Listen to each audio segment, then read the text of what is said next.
Thank you for being here. Yes, thank you for having me. I'm so thrilled. Amazing. Okay, so obviously here to chat partnership perspective and all of those things. Hey, Michelle. But would love for you to just first tell everyone a little bit about who you are, what you do, all the things, and then we'll get into all the questions. Yeah, totally. So I am Amanda Joyce Weber. I am a mindset and sales coach, and I really love supporting women who feel like nothing is working behind the scenes to shift their mindset so that they can really own what they're good at, sell on repeat, and ultimately create the beautiful balanced life and successful, thriving business they desire. And I just believe mindset is just the key to that. And I have seen that to be so true through my work with Lacey, through my work with my own clients. And I just will preach mindset all day, every day, because I have seen what a difference it has made in my own life. And it's just, yeah, I believe in it so much. Amazing. So cool. All right. So basically, well, a couple of things before I move on. One is, remember, giveaway today is the MSE bundle. So just as a thank you for being here, if you make any comment, we'll give that to somebody here. Hey, Patricia. Yeah, just as a way to say thanks for showing up. And yeah, so I have like lots of questions that I'll just fire away. And then obviously whatever direction we want to take it, we'll take it. But I think, obviously partnership has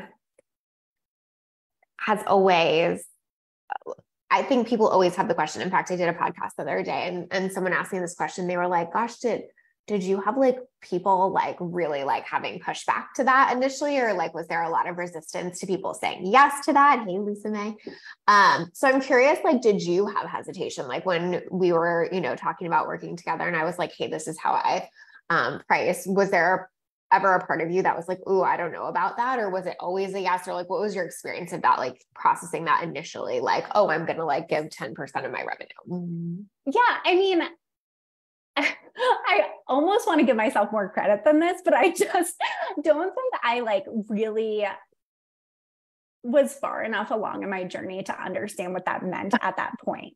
And what I mean by that is like, I think you probably remember from our sales call, like it was a stretch for me to hire a coach like at that rate and commit to like having 3 calls per month and fully showing up for it in that way. And just like having almost like no perception of what that would even look like. Cause I started with you when my coaching business was at 0, right? Like I had some beta clients, but like 0 income, 0 clients. Right. So I think originally my perspective on that was like, well, joke's on you. Cause like, I'm not making any money yet.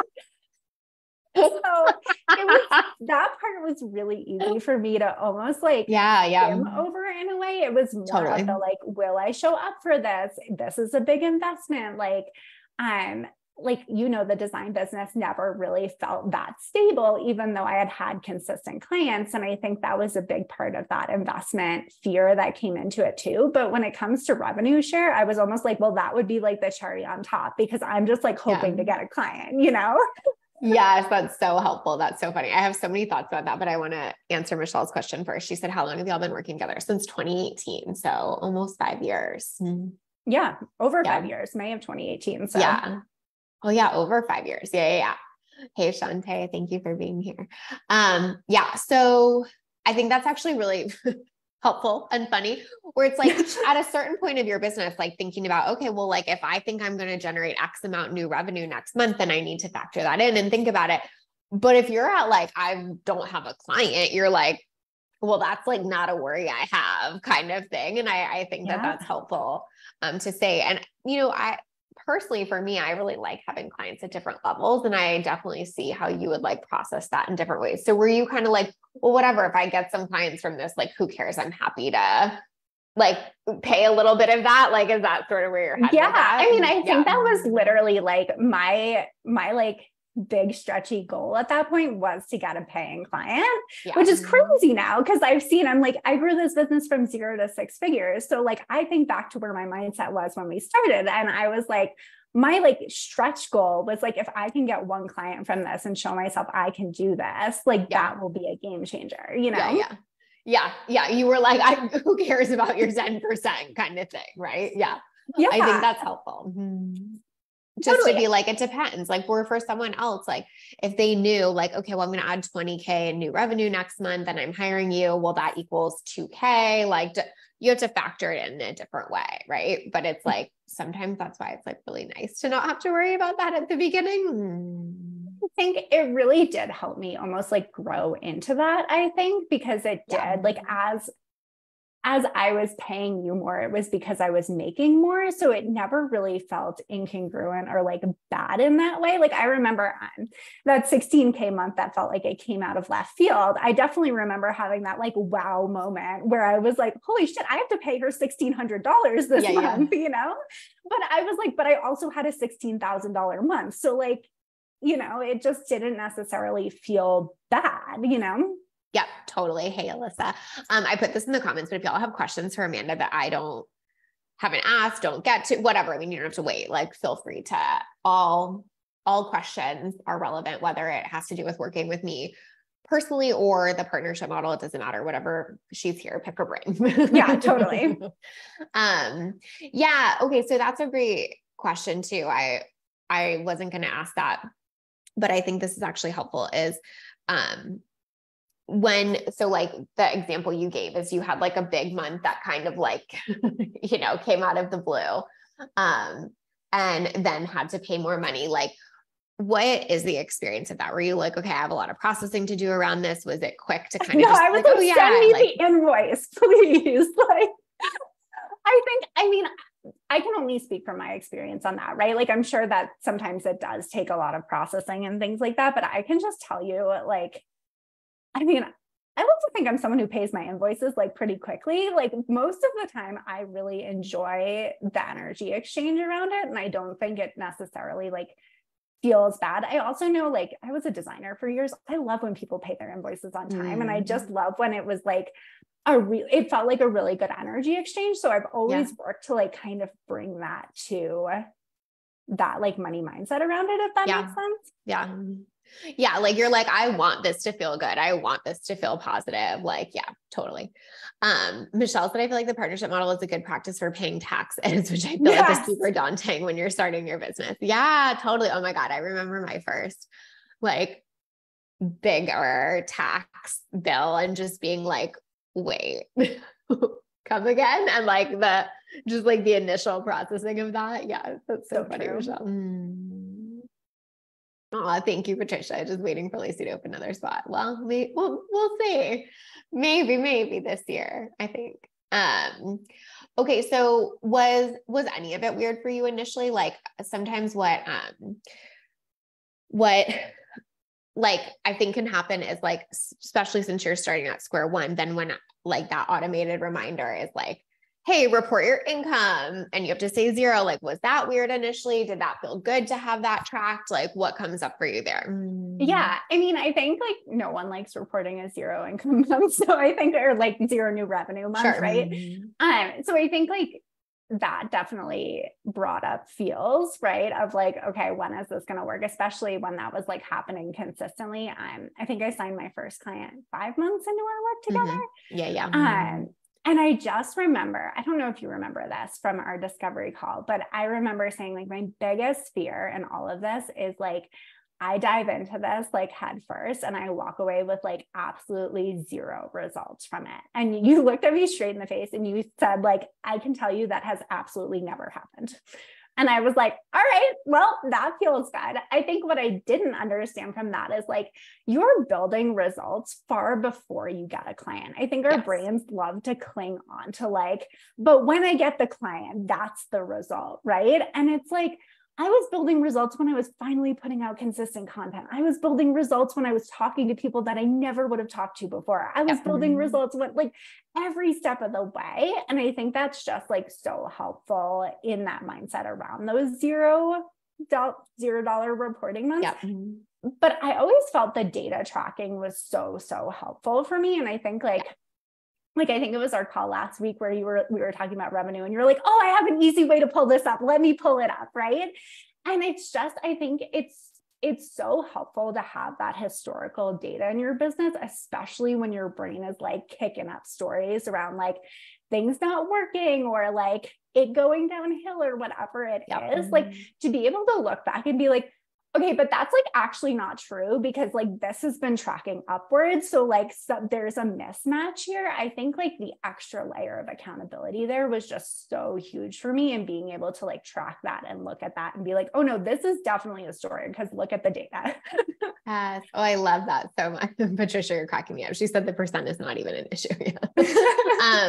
Yeah. I mean, so many thoughts here. One is like, I think what I personally like, and it's helpful to hear your take on it. What I personally like about even having to report the $0 month is like, it feels like we're being honest with each other, where I feel like sometimes in coaching, it can almost be like, it's fine. Let's pretend the $0 month isn't here and you just got it or whatever. And I like having to look at that and be like, cool, we're still at zero this month. Are we doing things that help move the needle? Are we actually like, it feels like being honest about what's happening versus the like, I think Amanda and I both believe in mindset work wholeheartedly, but I think sometimes in our industry, there's a difference between mindset work and just straight up gaslighting.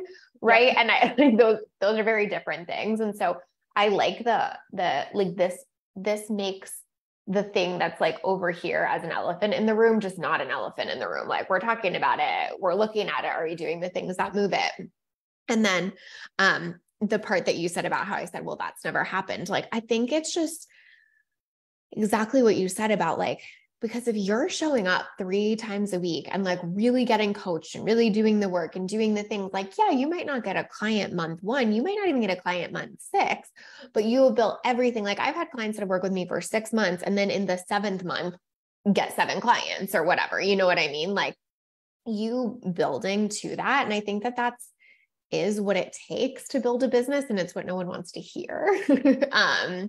But like, it's both and, right? Like, it's like, you could work with a coach for 6 months and not get a client, but you could have all of the stuff set up that makes it happen the next month or whatever, like it happened for you on month 5. So I think it's just really important that like, we have that discernment of like, all of these things have to happen before the client happens. Right. Totally. Yeah. And I think like, I mean, if you had asked me this in the first 6 months of working together, I would have been like, well, like if it doesn't work in 6 months, well, then like, I just don't even know what I'm going to do. Right. But like in the grand scheme of things, 6 months in a business I've had for 5 years now is like a drop in the bucket, like it just, it feels so big and so important at the time. But I think that like as time passes and your business grows and you see how much you're like evolving as a human in the process of growing a business, like 6 months just feels like such a small amount of time for a business that you want to have long-term. Yeah. Well, and it's also like what you had said initially is like, I just want to get one client from this. Yeah. Right. And then the whole time it can feel like, oh my God, it's not happening or whatever. As soon as you get one, it can feel like it should be more, but it's like, you like surpassed the goal that you had, totally. Yeah. Yeah. Which is it was really cool to see. Right. Because I think, I think it was Monica's season of Literally. I'm not sure if I might be misquoting, but there was an analogy you made where it was like a pot of water boiling. Right. Yeah, and like it's working even when you can't see it yet. And I think that that's just so true when it comes to the like when it happens moment, which is like, you're building that all along, but sometimes it's just hard to see it until it shows up, 100%. Yeah, totally. Lisa said, yes, results always come before. Michelle, she says she loves your different take on building results. Angela says, watching the external to determine the success and it's not accurate. Yes. Hey, Kristen. Stephanie said, oh, this is amazing and wonderful timing. Amanda was my coach and she helped me move forward with my new business model and site launch. And I was due to give her an update. Guess what? Book proposal sold, book coming out fall of 2024. Thank you. Oh, that's amazing. Stephanie, congratulations. So cool. Okay. So, next question is, does it feel like for you as a client, the experience, has it felt like when you don't know like how much you're going to pay all the time, like, do you find that to be stressful sometimes, being like, I don't even know how much coaching is going to cost next month in some ways? Or do you find that more easeful in terms of being like, well, I know it's only never going to be 10%, or like, what is the experience of the kind of like different payments that can happen with that? It's an interesting question, because I think I was already kind of warmed up to this, because when I was in the design studio, I was paying myself a percentage of what I made. So it would be like X% goes towards expenses, X% goes towards business reinvestment, X% gets paid to me, right? So like, yeah, there were lower months then sometimes, but I just always felt like it was always in proportion to what I was making.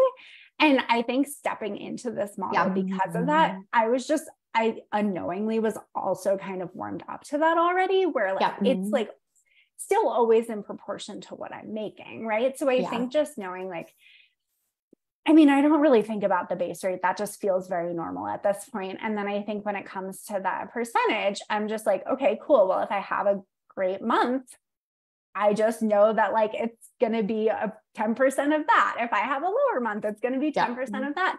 And I think that always just felt very accessible to me in like the way it works, because I mean, in this industry, like there are times when you like jump off the cliff to pay the coach, they're like really high rate. And like, that can tax your nervous system so much that it just becomes harder to show up for it. And I think something about this model just made it feel so much more accessible to me, and that it wasn't like I'm going to hope and pray this actually works out. It was just like, okay, well, it just makes sense in my brain that like, as I grow, as the business grows, what I'm paying my coach also grows. So like, maybe I just didn't have as many mindset things around this. And I think that's probably a good thing, but I think it just always felt really good in that way. Well, I think what you said is so smart, is that like you were already working off of a percentage model, which is like a really smart way to run your business. And I think that doesn't get talked about in the coaching space very much, is that like a percentage model is really a smart way to run your business in terms of like, okay, well, if I make this amount, like it's just easy to divide it up. This percent goes to taxes, this percent goes to me, this percent goes to business savings. Like this is just like really foundational, like money management 101 in business kind of stuff. But again, I think our industry doesn't always acknowledge that. And so like having something that seems fluctuating sounds crazy, but it's like, it's actually like what happens in business, right? Like your team expenses are sometimes going to fluctuate. Your taxes are going to fluctuate. Your revenue is going to fluctuate. So this just matches with that as opposed to like going against it. And I think, Lisa May just acknowledged that like she hears about like jumping off a cliff and hoping and praying, right? And I think like that's what I like so much about this model too, because it's not like you have 2 good months and then you're like, okay, I'm going to hire the coach at this level. And then if you have a more tough month, you're like, oh, I'm fucked. Right. And I know the point is to always make more. And like, yes, but you guys know my philosophy on that is like, that's an upward trend over time. That's not a month over month thing. Like that's not how it typically works. So for me, like knowing that it's always just going to cap at a percent as opposed to be high or whatever it is, no matter what, I think can be regulating, but I think it depends on what mindset you have around it. Like, are you really looking at it from like a business structure perspective, or is it more that like, I have to spend a lot to make a lot, which I don't think that's true. Totally. Okay. So this isn't super partnership related, but obviously is coaching related. Like, why do you think, like, obviously we've been working together for 5 years. Like, why do you think it's felt good for you to stay with the same person for 5 years? I think people are always curious about this because it feels like, there's just like a lot of choices out there. That's like a big commitment. That's like longer than I've been married. You know what I mean? Like that's right. It's longer than you've been married. Yeah. Totally. I mean, I will say I tend, even on the marriage front, tend to be a very like find my person and stick with it kind of thing. Totally.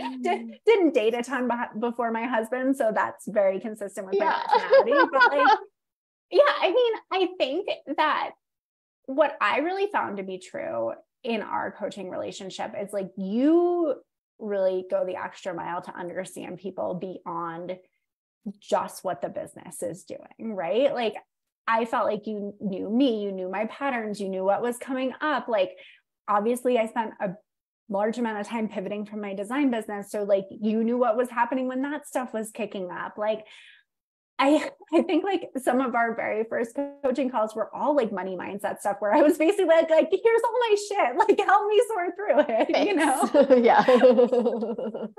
But I think that like, that has really helped me to stay with someone, because I think that when you have someone who knows you that deeply, it's really hard to hide in a coaching container, or like, yeah, I think like your patterns just become so obvious and so evident. And like, you have someone who's like, hey, remember you did this thing over here, and remember this time, and remember, like, I think that's a big piece of it. And then like, you've literally been here for the creation of every single offer I've ever had, right? So it would be really, really difficult for someone to like coach me at this point, not having that context. And I really do think that makes for a better relationship, a better coach, a better business. Like, someone who actually has that context, I think, is like just such a difference maker, honestly. And I'm not saying that you can't start with a coach if you like already have a business, but I think that like, just for me personally, I think that really made it an easy yes, to continue. It's so interesting. I have so much to say on one of the things you just said, which I am going to do very soon and have something fun coming out for, but, there's like a ton of research in the therapy world. And obviously, to be clear, coaching is different than therapy, but obviously there are parallel lines that we can draw. There's so much research in the therapy world about how therapist-client relationship is just as, if not more important than the treatment modality. So like basically like the quality of the relationship between patient and therapist is the number one predictor of successful outcomes. And so that's what you just spoke to, right? Yeah, like, totally. It like almost doesn't matter what strategy I tell you or what thing we use or whatever. It's like, we just have this like relationship that helps you move forward in such a way. And I just think that that's so relevant and something we all need to be like looking at more and talking about more in this space, because I think everyone gets so hooked on the idea of like the strategy or like the type of coaching or whatever. And it just like, it matters, but it doesn't matter nearly as much as we all think. It's like the relationship. And I feel like that's what gets deprioritized the most in our space to a certain extent, you know? And Totally. so I feel like that's really important. What you just said. Yeah. Lisa May said, this is something almost no one talks about, longevity with a coach. Yeah. Like, and I think that it's because we're focused on the strategy versus the relationship. Right. And like, what I also think that you had to come to, Amanda, and tell me obviously what your perspective is on this, but you had to come to the idea that there was like no secret out there. Yeah, fair. Both like from a personal, like you had to do that work, but also from like a greater, like we all have to do that work kind of perspective. Because if you think someone else has another secret, of course you're going to jump from coach to coach. If you also believe, well, the quality of this relationship is what's helping me do better, like that's obvious then, you know? Totally. Yeah. I think that support piece, I think, is something that's also downplayed a little bit in the business coaching space, where it becomes so much about the money. And don't get me wrong, I'm here for the money, right? Like I love sales, but I think that we forget often that when you have support, it feels better. When you feel better, you show up better. When you show up better, you get better results. Your business gets better results. Like those things really are all related and they all stack. And sometimes it's just having someone in your corner who's there for 45 minutes each week, who you can bounce things off of in Basecamp. Like I was telling Brian this the other day. Brian's my husband. I was saying, I honestly think our marriage got better when I hired Lacey, or like our relationship got better. And what I mean by that is like, he was no longer the person I had to like bounce every single thing off of in the business, or like every single idea I had, or proof this email first, or like, what do you think of this? Like, and that's literally where I was when I started with you. And I think that just being able to be like, okay, my relationship is my relationship and my business is my business is like such a game changer too. That's so true. And it's so hard when it's your partner, right? Because they're like, their opinion has so much more behind it and it feels so loaded in this way where like a coach you're paying for that doesn't, right? Yeah, we joke about this. He's like, I could tell you something, but if Lacey tells you something, all of a sudden you're doing it. Totally. It's so different.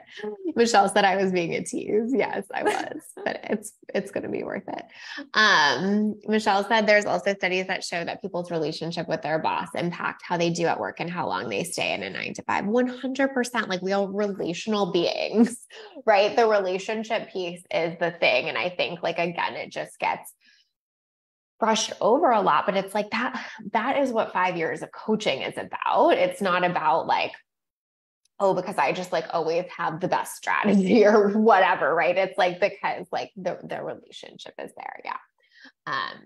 Erica said, totally agree. My clients trust me to give them straight up because of the relationship we've built over time. Yeah. I think that, there's been like such a move to this kind of like pedestal culture in our space, which fractures relationship, right? Because it's like, I'm up here, you're here, like guru mentality or whatever. And I think as soon as we come off that, we create better coaching results. Like it's that simple. Like the second we're like, hey, we're in this together and our relationship matters, like coaching results increase. When it's like, it only matters if you're listening to me or if you're doing what I tell you to do, et cetera, et cetera. Like you're just not going to get as great of outcomes. I think that's true 100% of the time. Yeah, totally.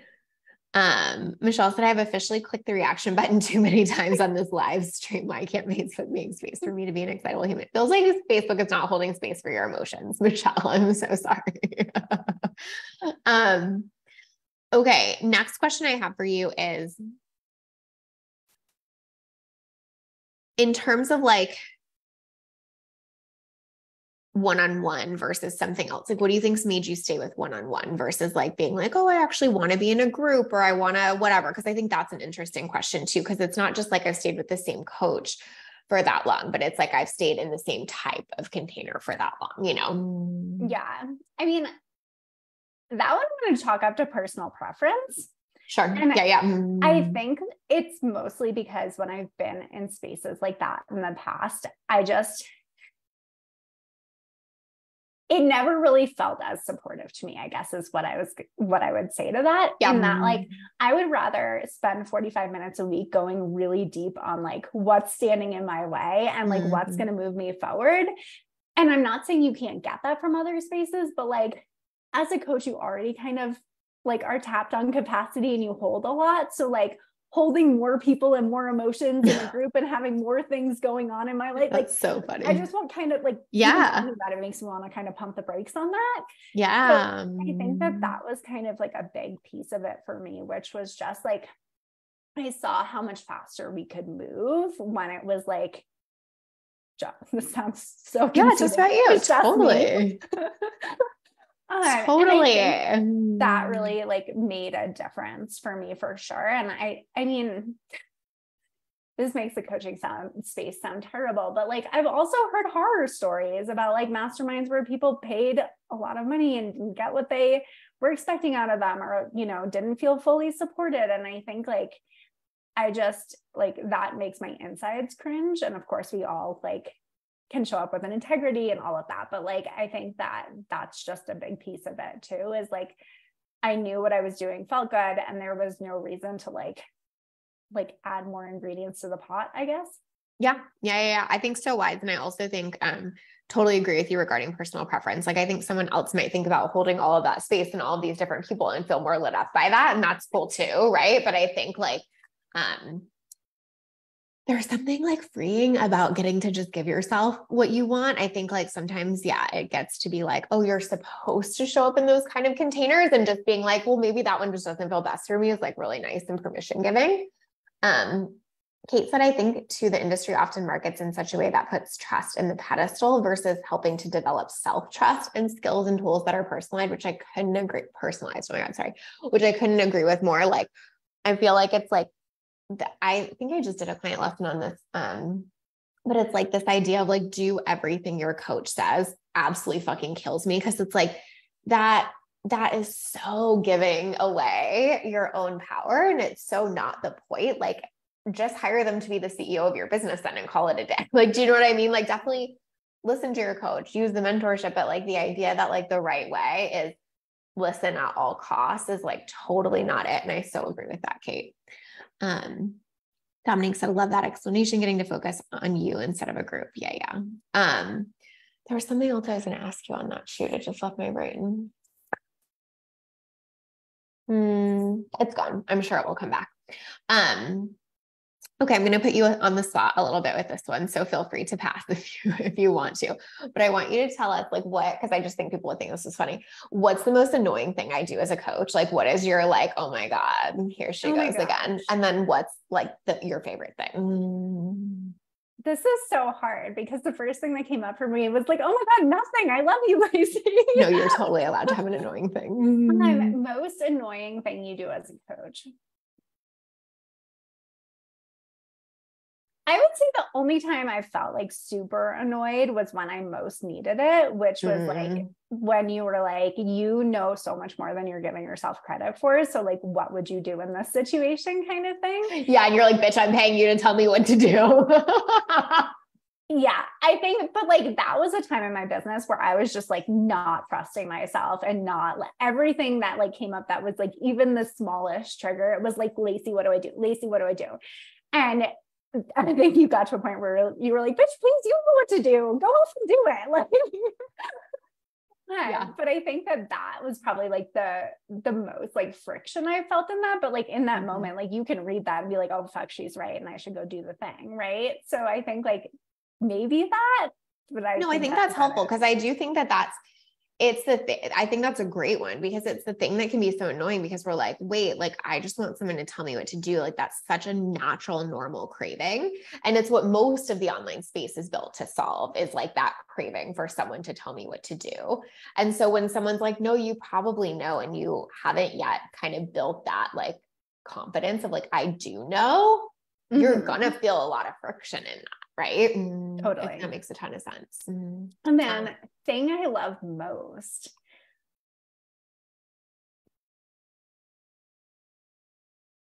I think, again, this is probably just like personal preference, but I think that I've always just really appreciated like how you run this business model in such a surrendered way. Like I can't imagine how difficult it would have been to like have all these conversations around how I had to stop making business so hard and how I had to dial down the pressure. If you were also like in a place of feeling like, but Amanda needs to be making more money. Like, where is it? Like, I can't even imagine like how, like you probably couldn't be a coach from that energy. Yeah, you know? totally. So I think that that's just something that I've always appreciated is that like, no matter how the business is doing or what's kicking up or what challenges I'm facing or how amazing it's going, like, I think you just tend to run it in a very surrendered way where you're here to support me, you're here to support the business, but it's never felt like because Amanda needs to produce X result kind of thing. And I think that's made a huge difference. I love that. That is definitely very important to me. So thank you for saying that. And I think that that's true. Like, I think as coaches, even especially in the partnership model, like it's so important that we leave our own stuff at the door, right? Or like, even if you don't have a partnership model and you just like really want your clients to get results because then you want those testimonials to translate and blah, blah, blah, blah. Like it can be so easy to like bring that. And I think just always being able to like leave that at the door of a session is like one of the, again, it's relationship stuff. Nobody wants to feel that pressure. Nobody wants to feel like, you know, like I'm here to perform how my coach wants me to perform or whatever. Like none of us would like that in any relationship, you know? Yeah, totally. So true. Kate said groups tend to push me into my competitive side, which can be fun, but often make it where I focus on others' goals or others' results and not mine. Totally my thing to deal with, but it's why I gravitate to more personal support now. That makes a lot of sense. Yeah. It's almost like you externalize it versus being like running my own race kind of thing. Exactly. For sure. Michelle said my higher ed students used to get so annoyed with me for almost always answering their questions with questions. Yeah, I'm quite good at that too, Michelle. I was going to say, I feel like I've been on the other side of Michelle's like, but what do you want questions more than once? Yes, totally.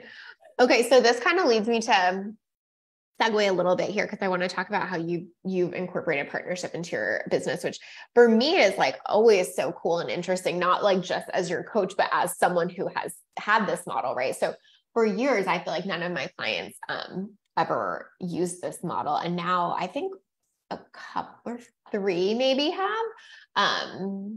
So yeah, anyway, just curious, like, why did you decide to bring it into your business? Why now? That kind of thing. Because I think, it's one thing to kind of like being on the client side, but it's obviously another to like transition your whole business model to also have to decide to be super surrendered, all of that, you know? Totally. Yeah. So I think it was always something that was kind of in the back of my head. It's so funny because when I told my husband, Brian, about this model and working with you, he was like, oh my God, that's brilliant. Like you should do something like that. Yeah. And I remember like, he liked that. Yeah. And like, I think he liked the innovation behind it, but I think he's also someone who's very good at seeing potential in people and ideas and things. So like the growth potential, right? Was something that like always very much intrigued both of us, and we would talk about it. And I think it's interesting because like it was always kind of in the back of my mind, but to a certain extent, I was working through so much other mindset shit that was coming up that it was like, we really don't need to add like one more barrier or one more like wrinkle to like the business model right now. Right. And I think that like crossing that 6-figure mark for me really was kind of like the push and shove I needed to be like, okay, this is something that I know I've wanted to do. I have shown myself that I can grow this business to 6 figures with a standard model. And now I was ready for that kind of like extra edge of like, I actually just really do love this business model. I love being a client in this business model. I know this isn't like an impulse decision where I like was like, oh, that would feel good. Like, I know that there are very real challenges in this business model because I was a client who was reporting $0 for 5 months, you know, like, I know that that's a thing. I know businesses take time to grow. But it just felt like, you know, I think for me, intuition is kind of one of those things where like, it just doesn't go away. Right. And you can have that kind of like gentle knowing, but like, it'll just keep showing up until you listen. And I think that was what this business model was for me, where the universe was like, hey, you've been talking about it for a while. So like, why don't we get moving on this? And it just like, it felt like time.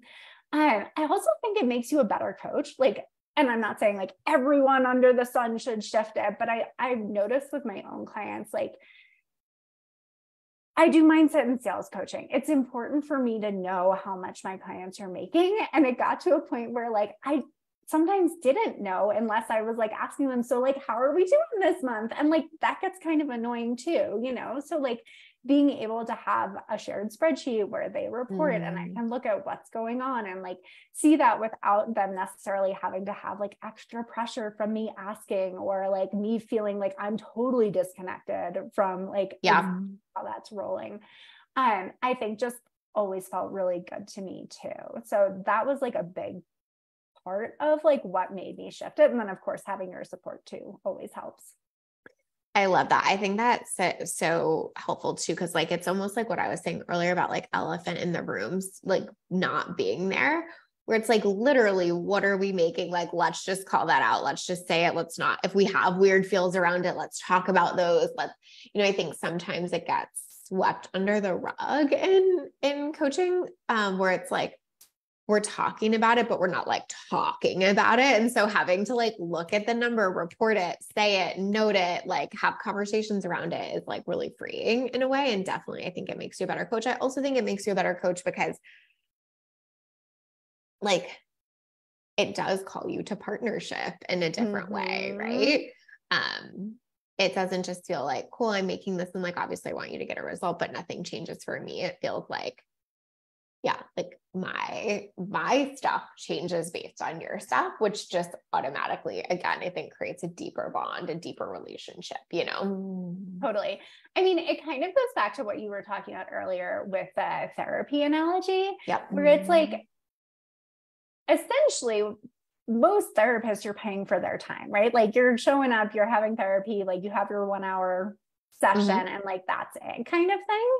And it's like, it would be really easy to be a coach from that perspective of like, hey, they're just paying me for like my 1 hour and that's it. And I think that with this business model, it's so much more about the space in between too, of like, how are you supporting in between calls? How are you supporting like in the things they're not saying, but you're seeing in the numbers? You know, there's so much more almost like filling in the cracks that happens when you work in that way.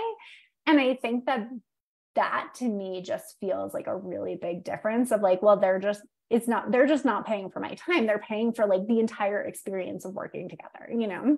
I always say like with the partnership model, it's like base rate is paying for like my time, my team's time, that kind of stuff. And then percentage is paying for results.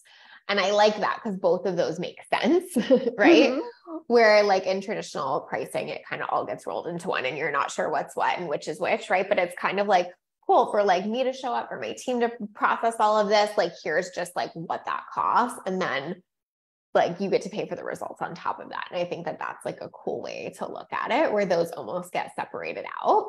Yeah, totally. I love that.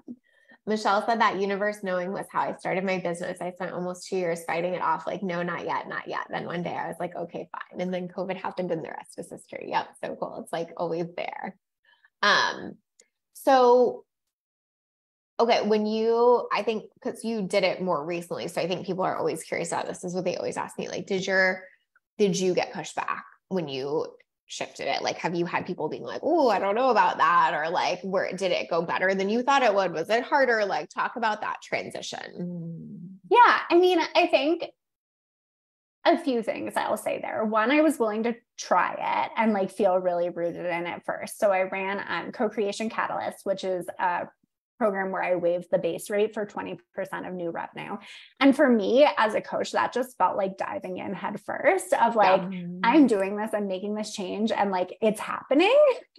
And I think that like, I give myself so much credit for that because it would have been so easy to be like, well, like, let's just see what happens. Or like, maybe I will, maybe I won't. But I was very much like, this is a change I'm making. And I'm like, I am bold enough to test it. I am bold enough to like jump in.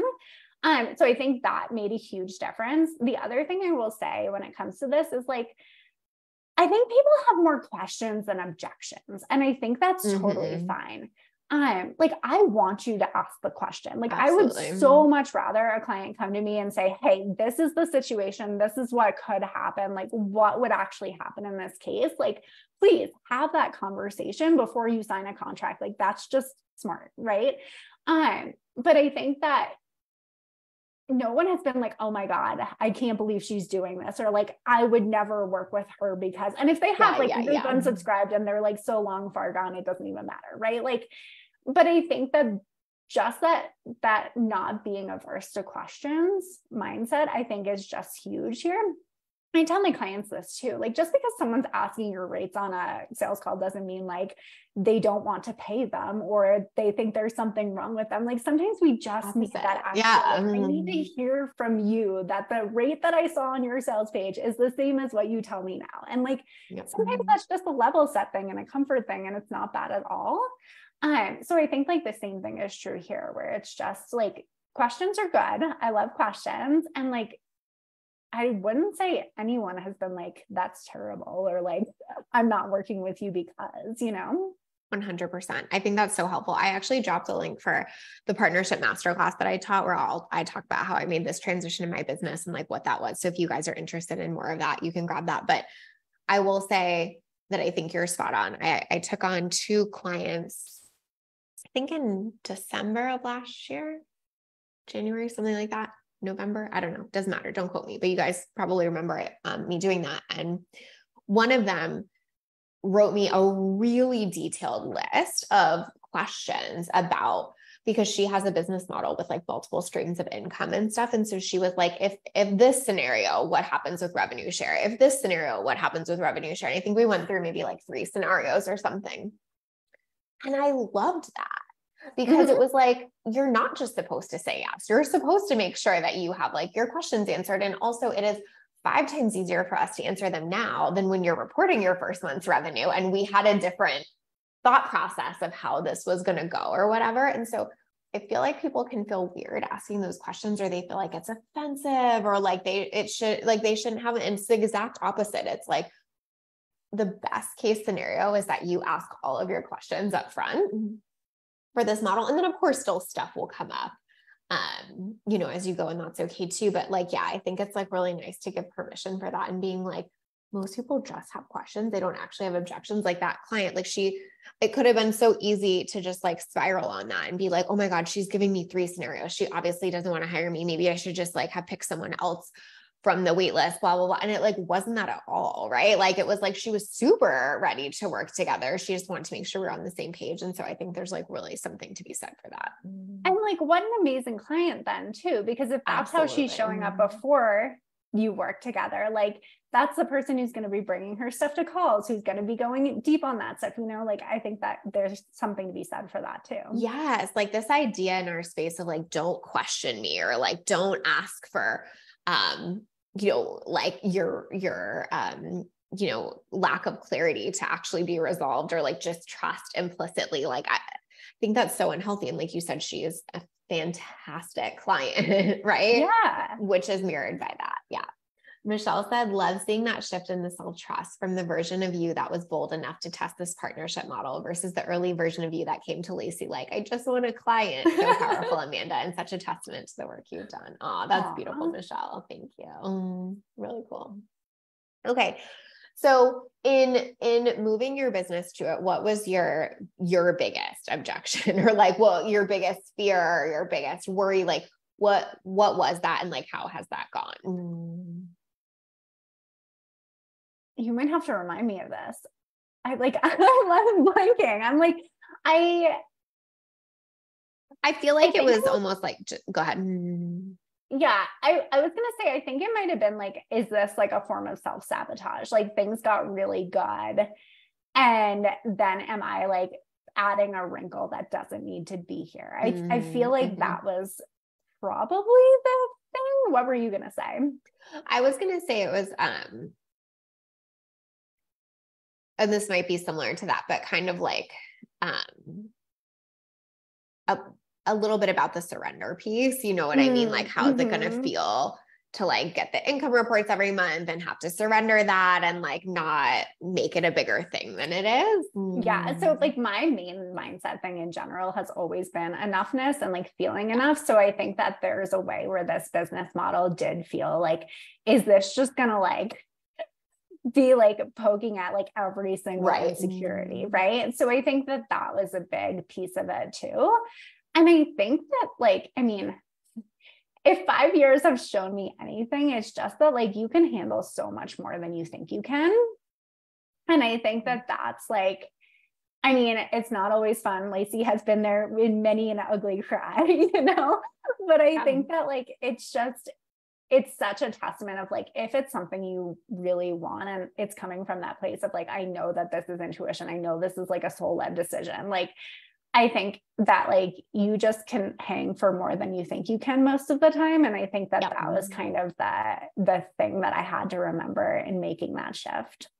I love that. That's so cool. And then, so obviously like take us to the now point. Like, how does it feel to have your business model like that?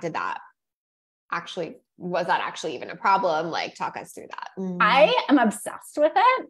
So sorry, but so I feel like it has made such a difference in how I think about my business. And what I mean by that is like, I feel like there are so many voices in this space that are like, you grow through programs and you grow through masterminds and you grow through like, and like, I just remember coming to you at one point and being like, I don't want any of this. Like, I don't want this like 4 million products that we launch on X cycles. Like, I can't, like, even as I'm talking, I'm like, my nervous system is like, nope.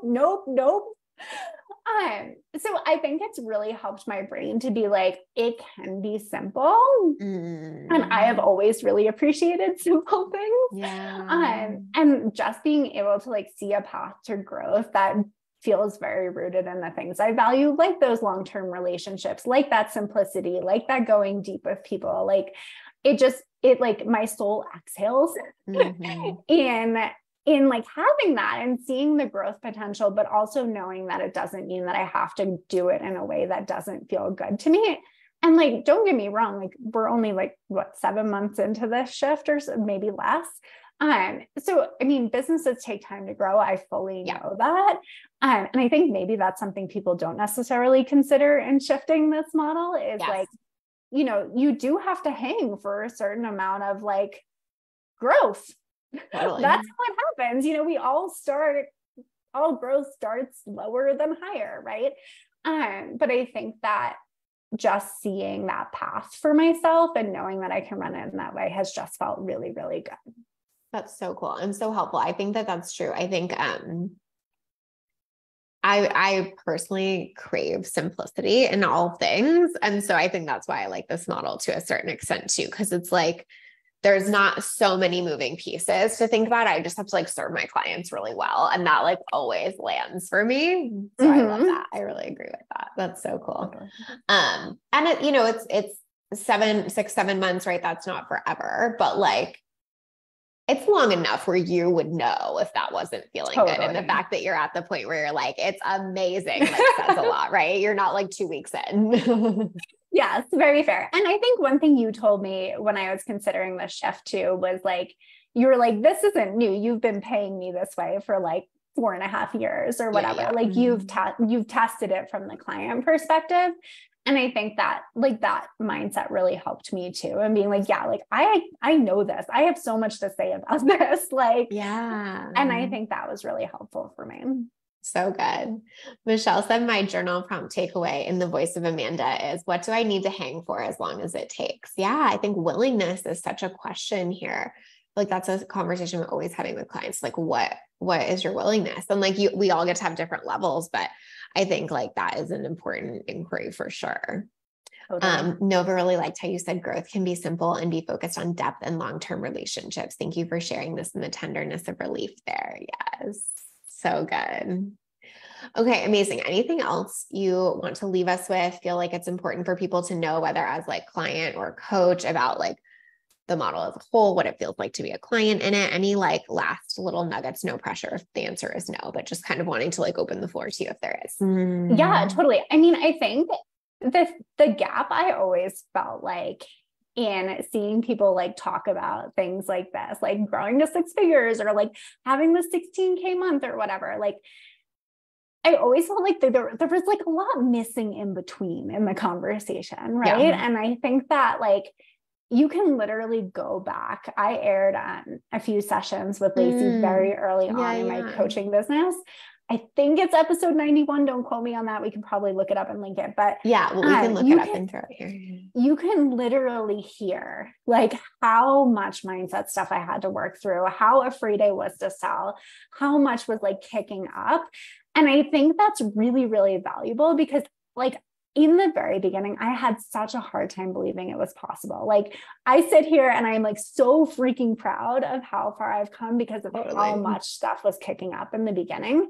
So I think if you're someone who's like, I just can't see it, or I just don't understand like the path there, or how this all connects, or how mindset's the thing, or like, and any of it, like that might just be really helpful to hear, like how much things can shift and like how much mindset plays in all of that.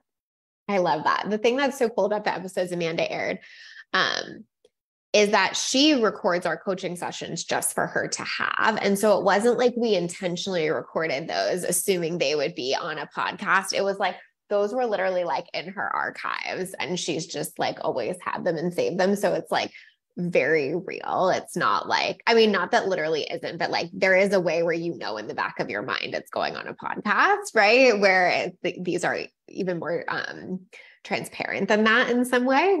Yeah, totally. And I think like, that's wild to think like we have like 5 years of recording now, you know, but like the whole other podcast. I think that's also really valuable too, is just because like sometimes when you're in the experience of coaching, you're like, I just like need to like be present and be here. So sometimes even to go back and to listen to like how far you've come, or like how you said something, or like the thing that really lit you up that you like had never said that way before. Like, I think all of those things like have come through to me in those recordings too. Michelle said some highlights were you getting mad at me and not wanting to call yourself a mindset coach. Such a good listen. That's funny. Lisa May says refreshing to hear this transparency. Thank you for sharing. Oh, so good. Okay. So, I think we might have those on a client lesson, but if not, Amanda, can you, link those up? I will definitely. And then obviously tell them where they can find you. Yes. Okay. So those are on the One Simple Shift podcast, which is my podcast. Each week we go behind the scenes and talk about one simple, actionable mindset shift you can implement today that will completely transform your life and business and how you show up for that. I love how that's like like, she's like, I got this part. Yes. It's, I mean, we're on episode 250. Yes, I probably could do this it. in my sleep at this point. Amazing. But yeah, so one simple actionable shift over there. It's called One Simple Shift. You can hear me chat about all the mindset shifts that have made such a big difference for me. You can hear those coaching session recordings. I have amazing guests and speakers over there. So definitely go check that out. And then you can come hang with me on Instagram. That is my favorite place to hang out. I'm over at Amanda Joyce Weber. I would love to hear from you. So if you love this chat today, or if you have any other questions around revenue share or how it's worked for me or anything like that, definitely head over there and hit me up. Yes. So helpful. DM Amanda if you have questions, or if like there was something you wanted to ask today and weren't here for the replay, or like didn't want to ask publicly, whatever, like open door, open book. And also if you're looking for a coach that does revenue share, hi.